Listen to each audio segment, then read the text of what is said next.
Conforme anunciamos ontem, vejamos a opinião que localiza a chegada da hora do juízo de Deus numa época futura, além do segundo advento. O motivo apresentado para situar a mensagem nesse tempo é o fato de que João viu o anjo voar pelo meio do céu logo depois de ter visto o Cordeiro no Monte Sião com os 144.000, que é um acontecimento futuro. Ora, se o livro do Apocalipse fosse uma profecia consecutiva, este raciocínio teria peso. Mas como consta de uma série de cadeias proféticas independentes, e como já mostramos que uma dessas cadeias termina com o versículo 5º deste capítulo 14 e começa uma nova sessão com o versículo 6º, essa opinião não pode ser defendida. Para demonstrar que a mensagem não pode ter o seu cumprimento numa época futura, basta-nos observar o seguinte: a comissão apostólica estendia-se apenas até a ceifa, que é o fim do mundo, conforme as palavras de Jesus na narrativa de Mateus, capítulo 13, versículo 39. Portanto, se este anjo, com o Evangelho eterno, vem depois deste acontecimento, prega outro evangelho e sujeita-se ao anátema de Paulo aos Gálatas, capítulo 1, versículo 8.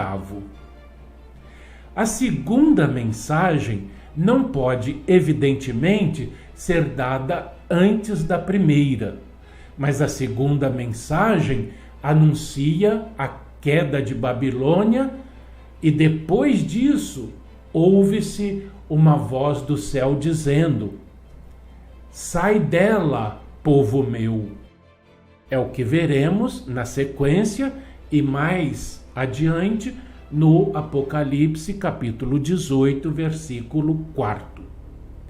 Seria absurdo localizar isto depois do segundo advento do Cristo, visto que todo o povo de Deus, tanto vivos como mortos, é nesse tempo arrebatado para encontrar o Senhor nos ares, para estar sempre com Ele, nas palavras do apóstolo Paulo, na primeira epístola aos Tessalonicenses, capítulo 4, versículo 17. Depois disso, não podem ser chamados a sair de Babilônia. O Cristo não os leva para a Babilônia, mas para a casa do Pai, onde há muitas moradas. Vejam aí a narrativa de João, no capítulo 14, versículos 2 e 3.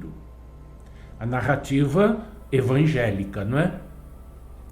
Uma olhada à mensagem do terceiro anjo, que deve cumprir-se numa época futura, no caso de a primeira também o ser, mostra ainda mais claramente o absurdo desta opinião.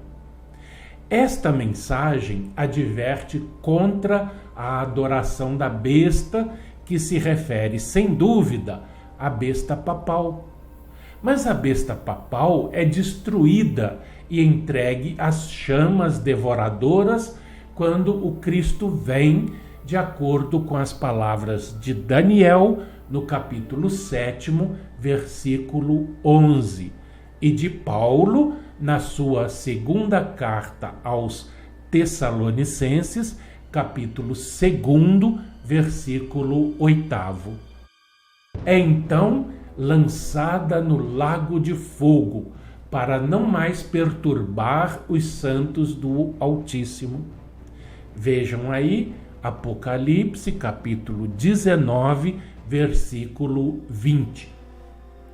Para que defender o absurdo de situar a mensagem contra a adoração da besta num tempo em que a besta deixou de existir e o seu culto é impossível. No Apocalipse, capítulo 14, versículo 13, é pronunciada uma bênção para os mortos que, desde agora, morrem no Senhor, isto é, desde o tempo em que a terceira mensagem começa a ser dada. Esta é uma demonstração total do fato de que a mensagem tem de ser dada antes da primeira ressurreição, porque depois desse acontecimento, todos os que têm uma parte ali já não podem voltar a morrer.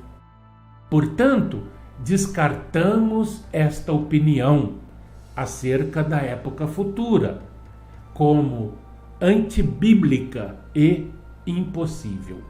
E no próximo programa, meus amigos e minhas prezadas irmãs, nós veremos então a terceira e última posição, ou seja, a que coloca a chegada da hora do juízo de Deus, conforme a profecia aqui de Apocalipse, capítulo 14, versículos 6 e 7, nos tempos atuais.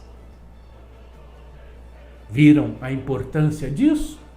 Já conseguiram perceber a importância disso? É chegada a hora do juízo de Deus. Então, um fraternal abraço e até lá.